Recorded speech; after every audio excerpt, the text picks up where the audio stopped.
at part 2 of Title Talk with Title Leap in regards to what to do when your buyer does not want to close.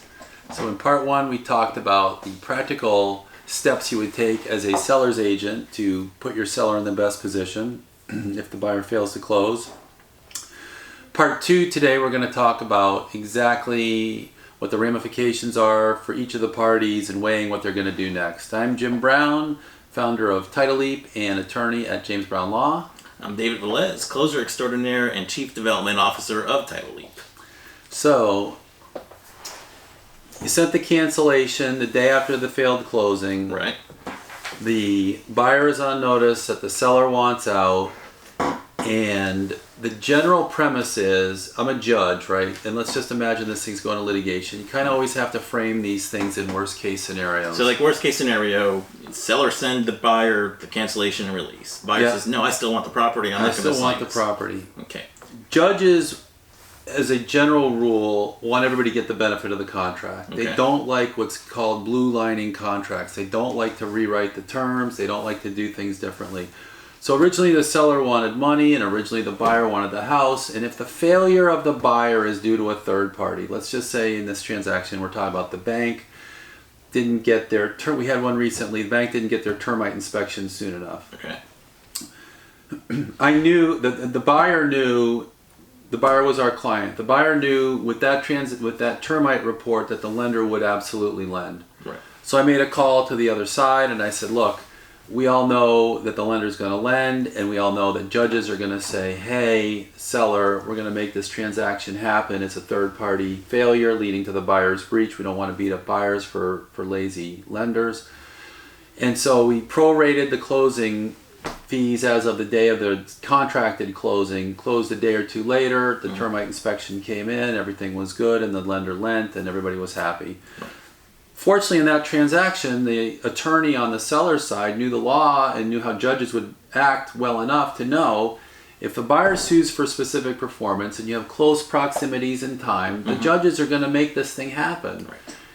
And so certainly if time frames get extended out and you've got a couple of weeks or something and you're still trying to get your loan together, there's no judge going to buy into that. So now you say sue for specific performance. Yep. Now this is something that it seems like maybe agents get confused with suing for a deposit, right? Oh yeah, good point. Very good point. So we got a call a couple of weeks ago from a buyer's agent, and the buyer's agent said, hey, the closing didn't occur and we want to get our deposit back, and so now we want to file a lawsuit and we want to sue for specific performance. We want to make sure the deposit comes to us. The reality is you sue for specific performance and you're suing to get title to transfer into the name of the buyer. You sue for a deposit, it doesn't affect title. You're not going to file that important document, the lis pendens, which says title is in jeopardy. Right. So what many realtors don't understand is that when there's a deposit dispute, you can't sue for specific performance unless you actually want to close, unless the buyer wants the title. So in other words, so they want the deposit. Hey, I want my deposit back. I don't want the property, right? Right. So then theoretically, something like that, it shouldn't prevent the seller from relisting or closing unabated with a new buyer. Correct. Okay. And so you bring up another good point. You're the seller now, and you don't get that release and cancellation from the buyer. What do you do? Right. What do you do? Does it does it put a cloud on title or anything like that? There is no cloud on title if they don't give a cancellation. You bring up an important point though also, which is how underwriters look at canceled contracts that don't get released, but that's another issue. Right. So you're a seller, you've tendered your cancellation, it was a cash deal, you knew the buyer just couldn't get their money together, the buyer doesn't sign the cancellation and release, and so you're at a stalemate. Do the judges want sellers to sit on properties forever waiting for these cancellation letters? No, obviously, as a realtor, the cancellation letter is the sure best thing for you from a liability perspective. Put that cancellation letter in your file, buyer signs off, seller signs off, you're free to do anything. But buyers maybe don't sign that cancellation letter.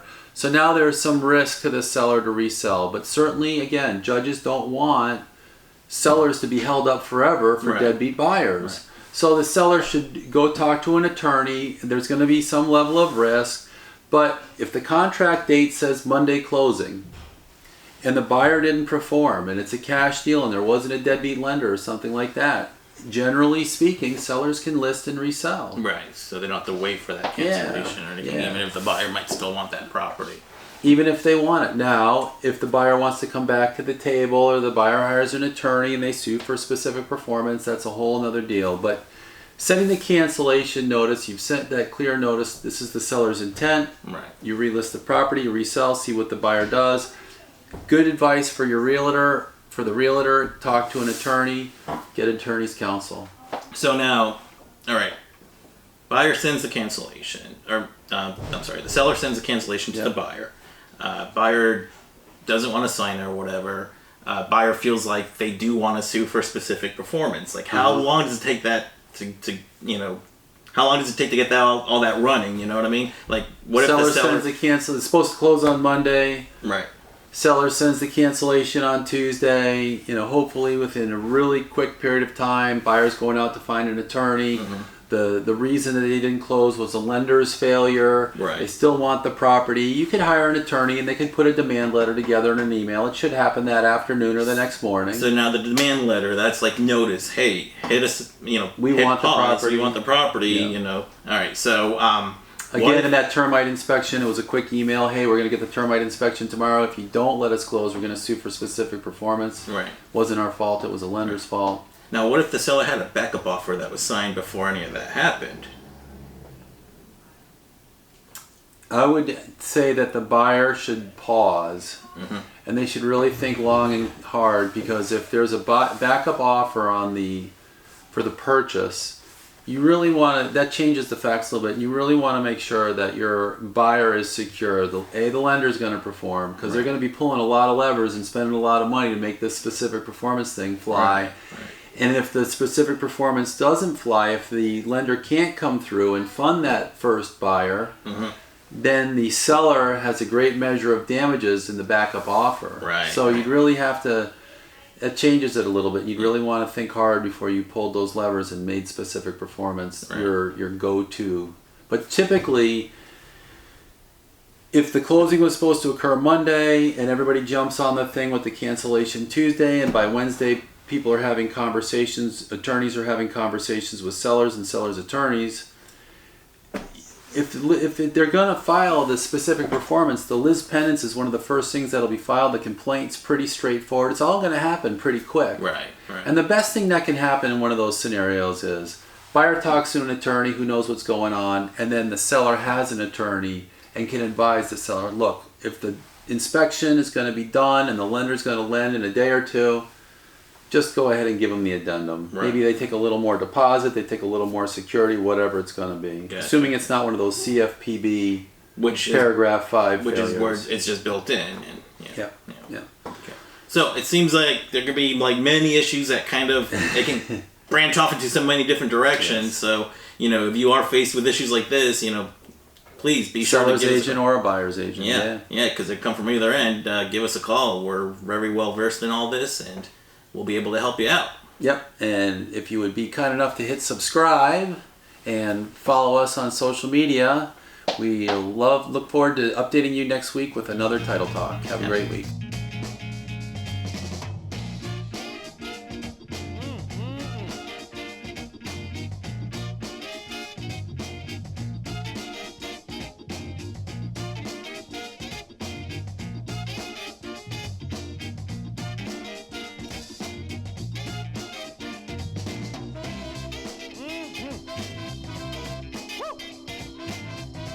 Talking about soul.